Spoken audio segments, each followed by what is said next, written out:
Merci beaucoup Denis, merci de m'avoir invité. Bonjour à tous. Donc effectivement, là je vais un petit peu changer d'échelle. En revanche, je vais rebondir sur ce que nous a dit Charles il y a 10 minutes, c'est-à-dire sur cette idée que l'on a de la perfection du corps humain et puis de cette idée sous-jacente que lorsque l'on va évoluer, on va évoluer vers un but, on va évoluer pour quelque chose de particulier. Donc on est bien d'accord, faites demi-tour les gars, c'est un piège.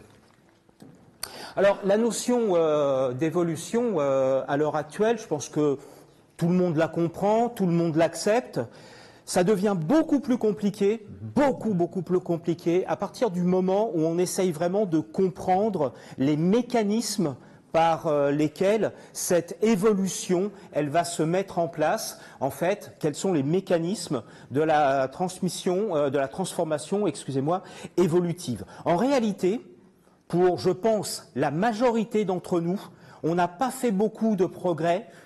Je dis progrès entre guillemets, qu'on soit bien d'accord, par rapport à Platon. C'est-à-dire qu'on a toujours cette idée que notre espèce, je parle de notre espèce, mais Platon avait appliqué ce modèle à absolument toutes les espèces.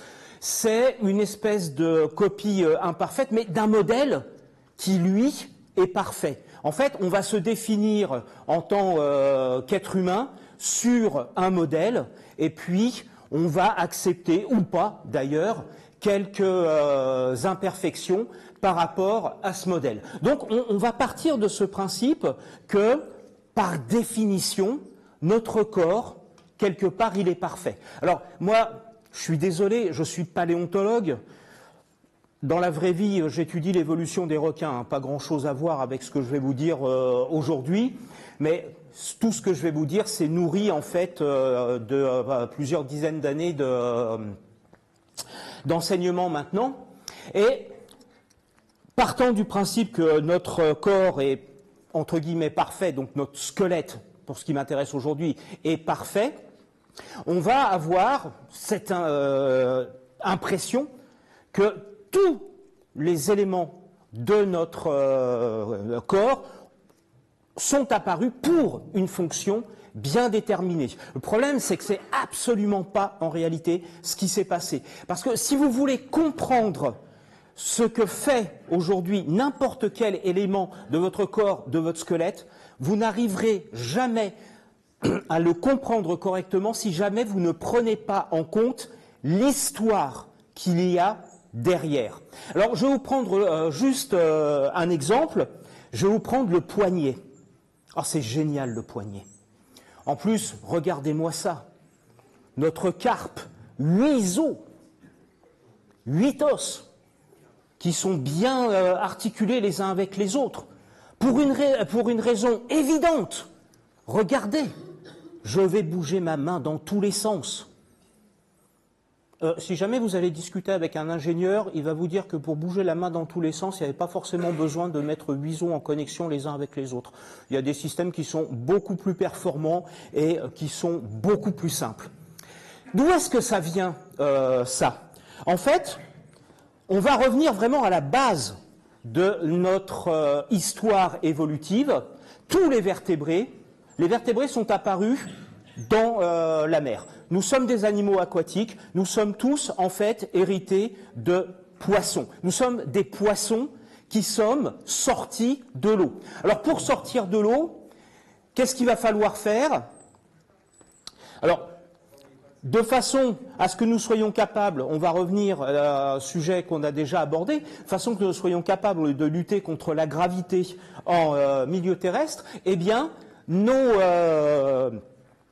nageoires originelles vont se transformer en ce qu'on appelle un membre chiridien, c'est-à-dire le membre que nous possédons tous, que ce soit les bras et les jambes, qui possèdent des doigts. Donc, au départ, vous avez un organe, la nageoire, qui a été sélectionné, en fait, non pas pour se propulser, On est d'accord que la propulsion, chez la plupart des poissons, il y a quelques exceptions, mais très peu, en fait, c'est la nageoire caudale. Mais finalement, simplement pour se diriger. Qu'est-ce qu'il faut pour cela? Vous n'avez pas besoin de quelque chose qui va être très mobile. En revanche, vous allez avoir besoin d'un organe qui va avoir une certaine surface à opposer au flux d'eau pour changer de direction. On va avoir au niveau d'un animal que vous connaissez bien, le sélacanthe, donc quelque chose qui remonte, alors je ne vais pas vous parler en milliards d'années, mais qui remonte effectivement à peu près à 400 millions d'années. On va voir l'apparition d'une nageoire, mais qui va être articulée par l'intermédiaire d'un seul os avec la ceinture scapulaire. Et puis, à partir de là, vous allez avoir l'apparition donc de ce fameux membre chiridien. Qu'est-ce qui s'est passé à ce moment-là? En fait, là, vous avez la nageoire de votre sélacanthe. On sait tout à fait comment ça se développe. Ça se développe toujours de la même façon, en fait. Ici, en très plein, vous avez l'axe de croissance de votre nageoire. Et au fur et à mesure que l'animal va se développer, il va ajouter des éléments osseux, toujours sur le bord interne de la nageoire. Et il va se développer comme ça. Qu'est-ce qui se passe quand vous passez d'une nageoire à un membre chiridien? En fait, l'axe de croissance de votre nageoire originelle, elle va venir s'incurver.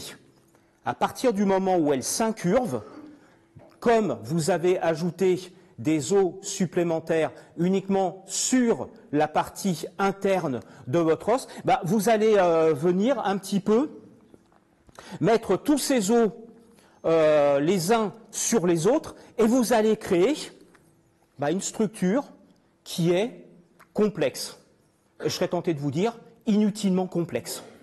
Ça ne sert absolument à rien, mais ça a évolué comme ça. Et vous allez avoir l'apparition des doigts. Les doigts, c'est vraiment quelque chose de nouveau par rapport à la nageoire. C'est une néoformation. Ce qui caractérise bien le fait que ça soit une néoformation, ils apparaissent sur le bord externe par rapport à l'axe de croissance. Donc c'est vraiment quelque chose qui est entièrement nouveau, qui n'existait pas. On a activation ici d'un nouvel ensemble de gènes OX. Donc vous voyez comment finalement vous avez cette structure qui aujourd'hui correspond au carpe qui va se mettre en place. Alors juste une petite digression, parce que depuis le début de ce séminaire, j'ai toujours un petit peu de mal avec le vocabulaire, parce que j'entends beaucoup, on a évolué, enfin, on s'adapte pour, on fait les choses pour. Sous-entendu, il y a un espèce de but, en fait, dans l'adaptation, dans l'évolution. Les doigts, c'est une structure qui est apparue chez des animaux qui étaient entièrement aquatiques. Donc, on ne peut pas dire que les doigts sont apparus pour marcher. Alors attention, c'est pas si simple que ça. Parce que si les doigts n'étaient pas apparus, on ne serait jamais sorti de l'eau. Donc quelque part, effectivement, les doigts sont nécessaires à la sortie de l'eau, mais en aucun cas, ça ne veut dire que les doigts sont apparus pour sortir de l'eau. Ça, c'est toujours la petite difficulté de vocabulaire où on a du mal un petit peu à s'exprimer sans donner à l'évolution une direction, un but. Donc au final, ce dont il faut bien se rendre compte, c'est que, et encore une fois, je parle ici sur une échelle de temps qui est totalement différente de celle à laquelle vous êtes habitués. On va vraiment avoir un découplage entre la forme et la fonction d'un organe. La fonction qui est remplie par un organe aujourd'hui n'explique jamais son apparition. Ça, ce sont deux phénomènes qui vont être complètement séparés dans l'histoire de l'évolution. Mais, si on en revient à mon exemple, cela explique que tous les vertébrés à l'heure actuelle, tous les tétrapodes à l'heure actuelle possèdent un membre chiridien qui est sur la même base, avec un seul os en position proximale, deux os en position médiane encore une fois, ça c'est le principe de développement de la nageoire de mon sarcoptérygien. Et puis, mon fameux poignet, ou de toute façon ma cheville, parce que c'est exactement le même principe sur le membre antérieur et sur le membre postérieur, qui est totalement indépendante de sa fonction actuelle. Donc, il ne faut pas regarder, en fait, notre poignet comme étant quelque chose qui se soit développé pour nous permettre d'avoir cette mobilité humaine dont nous pouvons certainement nous enorgueillir. Petit truc, et bien pour vous expliquer qu'en fait, il n'y a vraiment rien qui se passe comme ça devrait se passer. Quand vous regardez, vous prenez un amniote, parce que je vais éviter de vous dire un reptile, parce qu'en biologie, un reptile, ça n'existe pas. Mais vous prenez un amniote qui a à peu près 300 millions d'années. Vous allez voir qu'au niveau de votre carpe ou de votre tarse, que ce soit le poignet ou la cheville, vous avez en général 12 os qui forment cette structure. Et puis, au cours de l'évolution, quand vous commencez à voir, par exemple, ce qui va se passer chez la plupart des mammifères, on se rend compte que ce nombre d'os, en fait, il diminue. Alors, bien sûr, ça va prendre du temps. C'est des adaptations qui vont se faire sur du temps long. Et on va passer, en fait, de 12 à 7 éléments qui vont former votre cheville, votre carpe. Oh mon Dieu, ça c'est pas bon du tout, hein. Parce que je viens de vous dire qu'il n'y avait pas vraiment de but, et puis là je suis en train de vous dire qu'au cours du temps, on est en train de diminuer le nombre d'os, je suis en train de me contredire. Non, rassurez-vous, tout va bien. Parce que au niveau de votre fameux poignet, vous n'avez pas 7 os, vous en avez 8. Et le 8e, c'est ce qu'on appelle le pisiforme, qui est une néoformation.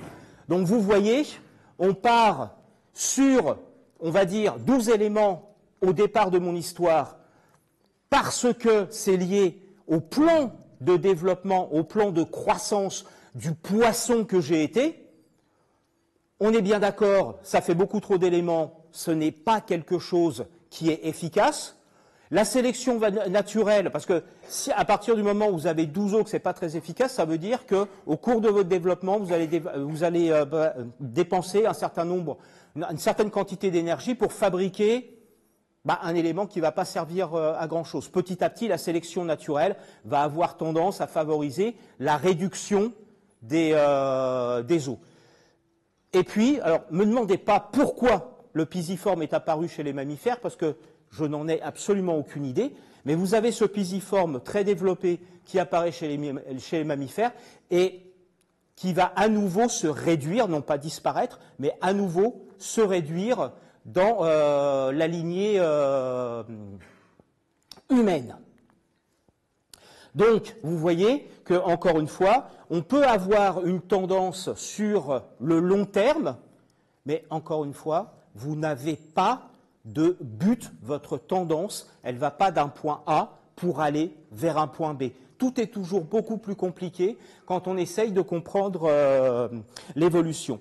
Alors, je vais juste vous prendre un deuxième exemple parce que je ne voudrais pas vous embêter trop longtemps. En général, quand on parle de l'homme, j'ai eu des discussions extrêmement compliquées, je vais dire, avec M. Thiriet ici présent. Une des caractéristiques de l'homme, c'est le fait que nous soyons bipèdes.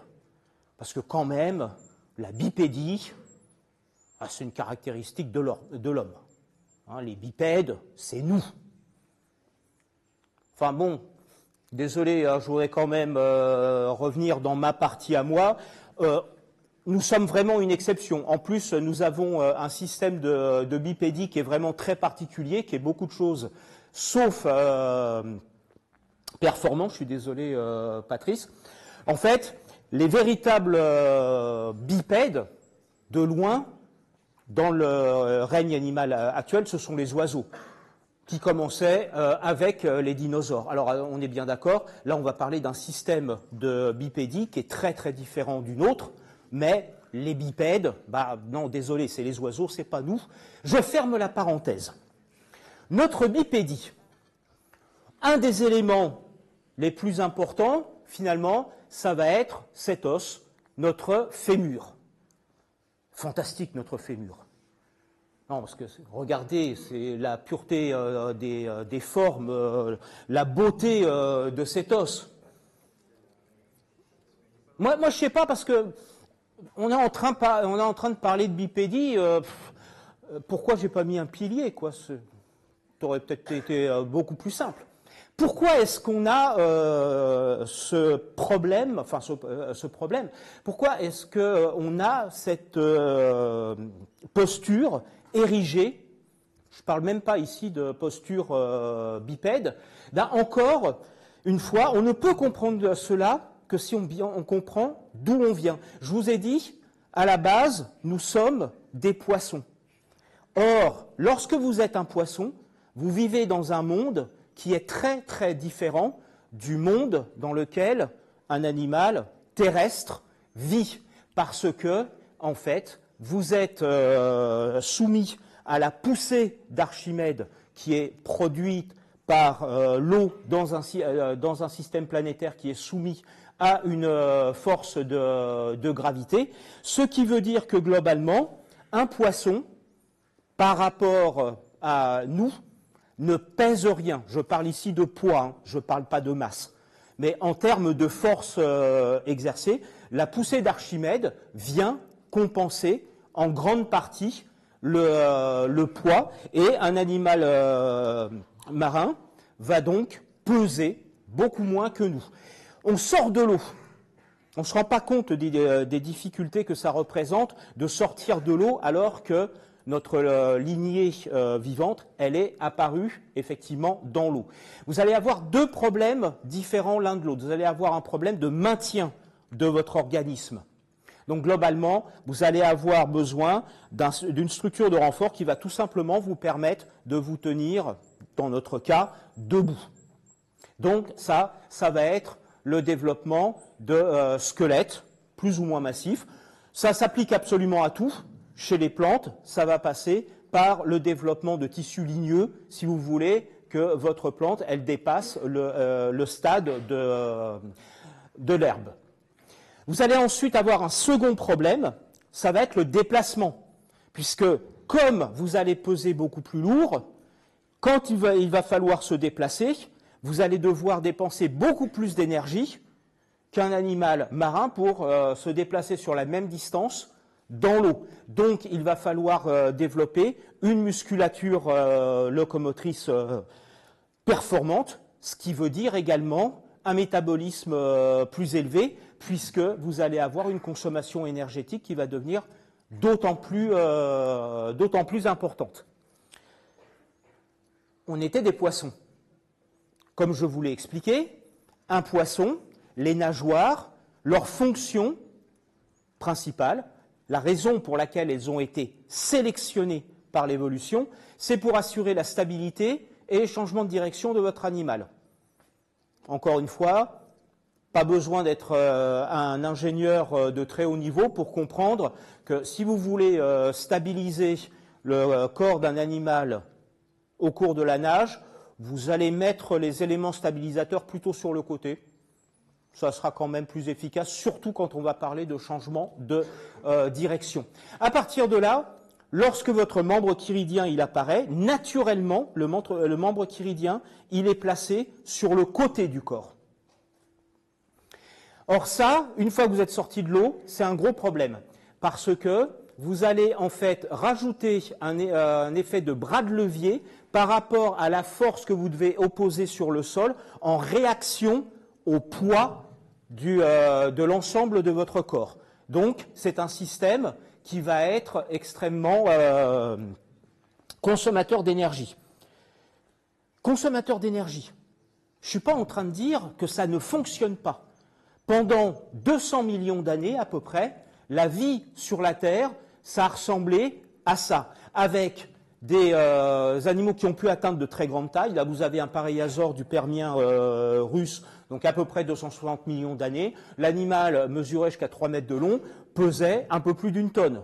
Donc on n'est pas du tout dans le petit lézard. Simplement, le problème, c'est que vous êtes obligé pour soutenir une telle masse, eh bien, automatiquement, d'avoir une musculature très importante. Cette musculature, il faut bien qu'elle trouve des points d'attache suffisamment importants. Vous allez vous retrouver avec un squelette, effectivement, qui est totalement hypertrophié par rapport à ce à quoi on est habitué. Encore une fois, il faut lutter contre l'effet de ce bras de levier qui est dû à la position originelle de votre stylopode. Mais encore une fois, ça a très bien marché. Vous avez des écosystèmes avec des grands carnivores, des grands herbivores, des petits insectivores, qui a parfaitement fonctionné pendant pratiquement 200 millions d'années. Et puis, à la fin du Permien, il y a 250 millions d'années, on a une vraie catastrophe. Quand je parle qu'on a d'une vraie catastrophe, on a une extinction en masse. On va avoir à peu près plus de 90% de l'ensemble des espèces qui existaient sur la planète qui disparaissent.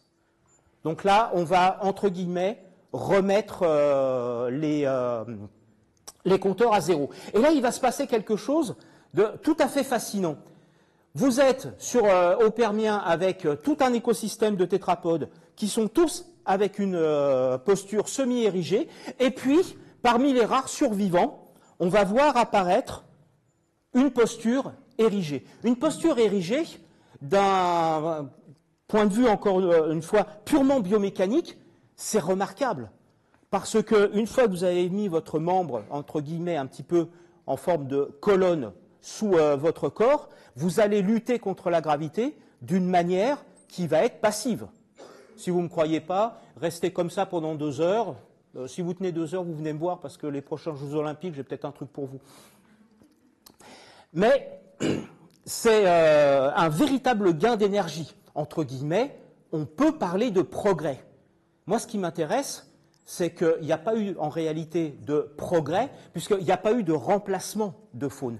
Les faunes qui étaient en place, elles fonctionnaient très bien. Elles n'étaient absolument pas économes en énergie, mais elles fonctionnaient très bien. Et en fait, il a vraiment fallu attendre une extinction en masse pour qu'elles disparaissent. Reste le problème, comment est-ce que vous allez changer l'orientation de vos membres? Et c'est là où on en revient à ce fémur si beau qui nous caractérise. En fait, on a ici une solution, entre guillemets, à l'économie. C'est-à-dire que globalement, on va tout simplement déjeter la tête articulaire du fémur vers l'intérieur de façon à projeter le corps de l'os directement sous le corps. Et encore une fois, ça représente une énorme économie d'énergie. Donc, effectivement, on peut parler ici, tout au moins on pourrait avoir l'impression que nous avons beaucoup progressé. Alors attention, il faut quand même que je précise un truc. La problématique, elle est totalement différente entre le membre postérieur et le membre antérieur. Je suis désolé, je ne suis paléontologue, donc pour moi, il y a un postérieur, un antérieur. Vous, je sais que c'est plutôt un supérieur et un inférieur, mais encore une fois, nous sommes assez spéciaux par rapport à ça. Ce qui caractérise, alors je pourrais en parler pendant des heures parce que ça aussi, ça a une explication. Votre ceinture scapulaire, elle n'a jamais été fusionnée à votre colonne vertébrale. Donc, elle est en fait libre dans la musculature, ce qui fait que la cavité glénoïde, assez facilement, vous pouvez tout simplement changer l'orientation de la cavité articulaire et projeter le membre directement sous le corps. En revanche, votre bassin, lui, il est par définition soudé à vos vertèbres cervicales. Donc si jamais vous voulez changer l'orientation de votre acétabulum, ça veut dire que vous allez être obligé de remodeler l'intégralité de votre bassin. Ça coûte de l'énergie. Donc globalement, ça explique que si on reprend l'exemple de tout vertébré, de tout tétrapode, vous n'avez pas de col de l'humérus, ce n'est pas nécessaire, puisque en fait l'évolution s'est faite à un niveau différent, alors qu'on voit apparaître ce col du fémur, encore une fois, pour les raisons que je vous ai expliquées, simplement pour projeter le corps de l'os directement sous le corps de l'animal. Mais ça, si jamais, encore une fois, on raisonne cette fois-ci en tant que biomécanicien, en tant qu'ingénieur, c'est pas terrible, c'est même pas terrible du tout. Puisque vous allez introduire une zone de moindre résistance. Alors, même si la structure de l'os est extrêmement modifiée au niveau de votre col pour effectivement le rendre plus résistant, un problème très très commun dans les populations vieillissantes actuelles, c'est la fracture du col du fémur. Donc vous voyez que vous avez gagné énormément en termes de consommation d'énergie, mais que votre système, il n'est pas vraiment parfait. Et c'est là aussi où on va se rendre compte d'autres choses. Nous, alors, quand je dis nous, je ne devrais pas dire nous, mais je vais dire la communauté des sciences de la santé. J'espère que vous ne le prendrez pas trop mal. On a toujours tendance à tout rapporter à l'individu. Donc, effectivement, la fracture du col du fémur, c'est vraiment pas sympa. L'évolution, c'est un processus qui se fait au niveau de la population. Je suis vraiment désolé, mais toutes les personnes qui, en général, se sont brisées le col du fémur, s'étaient déjà reproduits. Donc, par rapport à la théorie de l'évolution, ils étaient devenus inutiles. Donc ce qui nous pose un problème parce qu'on ramène tout à l'individu dans un processus purement évolutif, n'en est absolument pas un. En fait, dans un processus évolutif au niveau de la population, vous êtes né pour vous reproduire. Désolé, hein, une fois que vous vous êtes reproduit, c'est terminé. Vous n'avez plus aucune utilité par rapport à la théorie de l'évolution. On est bien d'accord, hein, je ne veux pas avoir un procès de votre part. Mais moi, ce qui m'intéresse, c'est que, au cours de l'évolution de la vie, on a vu apparaître un système avec une posture érigée et où effectivement vous n'avez pas apparition du col du fémur. C'est un groupe qui n'existe plus aujourd'hui, qu'on appelle les crurotarsiens. En fait, ce sont des animaux dont les plus proches parents aujourd'hui, ce sont les crocodiles. Et ce sont des animaux qui ont dominé totalement les écosystèmes il y a à peu près entre 230 et 200 millions d'années. C'était vraiment des animaux qui dominaient l'écosystème. Et qu'est-ce qui s'est passé chez cette lignée?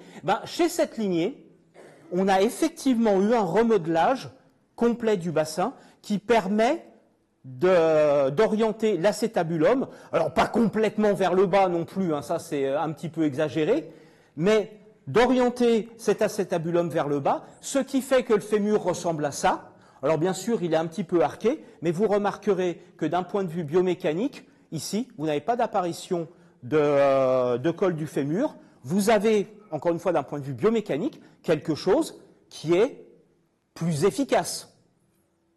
Donc, qui serait mieux que ce que nous avons, nous. Et ce qui est intéressant, c'est que ces animaux-là, je vous l'ai dit, ils ont dominé les écosystèmes entre 230 et 200 millions d'années. Il y a 200 millions d'années, qu'est-ce qui se passe? À nouveau, j'ai une extinction en masse. J'ai une crise au niveau de la planète. J'ai à peu près 45% de la biodiversité qui disparaît. Quand vous avez une crise de l'environnement, qu'est-ce qui se passe? Plus un animal est spécialisé, plus il a de chances de disparaître. Parce que plus il est spécialisé, plus sa niche écologique est étroite. Et si jamais vous touchez à sa niche écologique, il ne va pas pouvoir justement s'adapter à quelque chose de nouveau. Donc, tous ces animaux disparaissent, entre guillemets, par accident. On a tiré notre épingle du jeu. Je pourrais très bien imaginer que je fais ce cours couvert d'écailles à un ensemble d'étudiants qui seraient tout autant couverts d'écailles, mais qui n'auraient pas de col du fémur. Peut-être qu'ils seraient mieux que nous, j'en sais rien.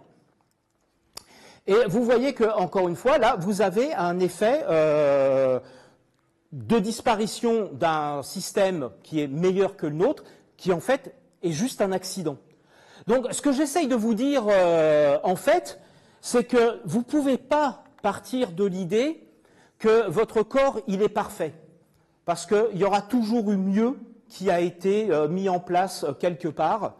Nous sommes le résultat, avant tout, d'une histoire. Il faut prendre cette histoire en compte. Vous ne pourrez jamais comprendre le fonctionnement de votre corps. Et donc, aider des personnes à récupérer par rapport aux aléas de leur vie, si vous n'avez pas compris, en fait, l'histoire de votre corps et comment ces structures sont apparues. Donc, on est bien d'accord, votre poignet, qui peut paraître comme un espèce de chef-d'œuvre de mobilité, c'est vraiment un accident, le truc, hein. Il y avait moyen de faire beaucoup mieux, beaucoup plus simplement.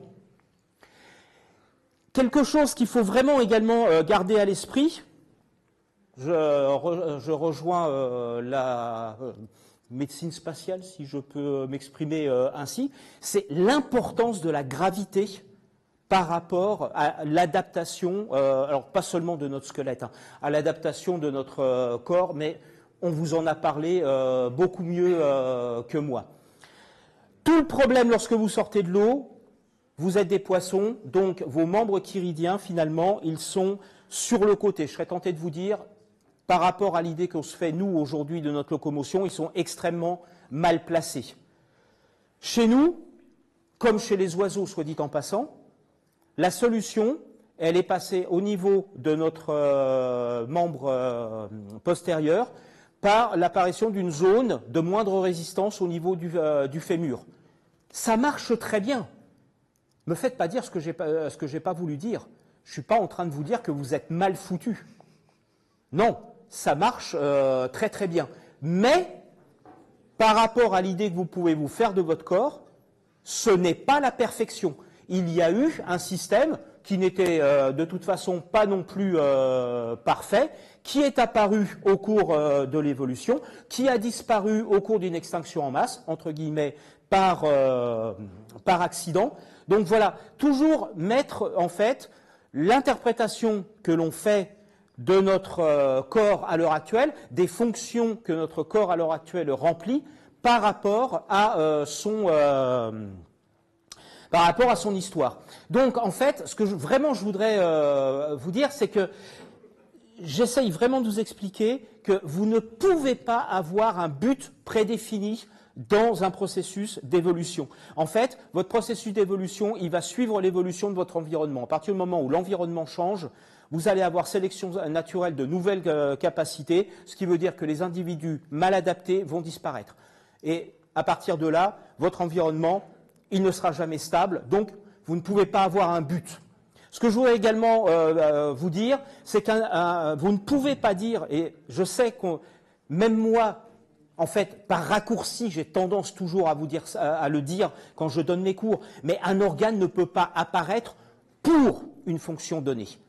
Il sera sélectionné pour remplir une fonction donnée, mais c'est très différent. En fait, on ne peut pas dire qu'on a développé une station bipède pour être mieux adapté à un environnement de savane.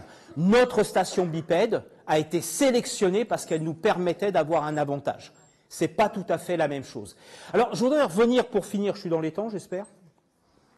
Je voudrais revenir pour finir à ce que je vous disais. Quand on parle d'évolution, je pense qu'on est tous d'accord, on a tous évolué, on est tous le résultat d'une évolution, il n'y a aucun problème avec ça. Là où on a beaucoup de mal, encore une fois, c'est vraiment à comprendre les mécanismes de la mise en place de la transformation évolutive. Je dois admettre, j'ai toujours un problème avec ça. C'est toujours plus compliqué que ça n'en a l'air. Et assez bizarrement, il y a pas très longtemps, j'ai trouvé peut-être la solution dans un roman de science-fiction. Oui, non, mais je fais de la recherche, mais je lis de la science-fiction quand même, je vous rassure, je suis humain. Je suis tombé sur cette citation. En fait, l'évolution est un processus qui invente des solutions de fortune pourries. Deux exemples, mesdames, je pense que je n'ai pas besoin de vous en convaincre. Les menstruations. Si jamais vous vous posez la question pourquoi votre bébé pleure lorsqu'il fait ses dents, je vous rappelle quand même que les dents, elles se mettent en place à travers la gencive. On aurait peut-être pu imaginer un truc plus efficace. Donc finalement, la loi du plus adapté, c'est une formule technique qui englobe bien plus de système D que de vraies solutions. Et c'est là, en fait, la base de notre compréhension de l'évolution. Dites-vous bien que n'importe quel changement, amélioration, même si jamais ça vous donne un avantage, mais qui est vraiment à la marge, mais qui va vous permettre d'avoir un tout petit plus pour mieux vous nourrir, mieux séduire votre partenaire, globalement, mieux vous reproduire, mieux faire passer vos gènes à la génération suivante, ça va faire le job. Et ça, c'est totalement indépendant de l'idée que Charles présentait au départ, où on veut, en fait, mettre notre corps au niveau d'une soi-disant perfection. En fait, c'est totalement antinomique avec l'idée même d'évolution. Donc, je suis entièrement reconnaissant à James Corey. La loi du plus adapté, c'est en fait beaucoup plus de système D que de vraies solutions. À partir du moment où ça fonctionne, tout ira bien. Et encore une fois, malgré mon fémur mal foutu, malgré mes risques d'avoir une fracture du fémur, j'ai mené une vie tout à fait normale. Mais j'ai jamais, au grand jamais, été parfait. Voilà ce que je voulais vous dire. Merci.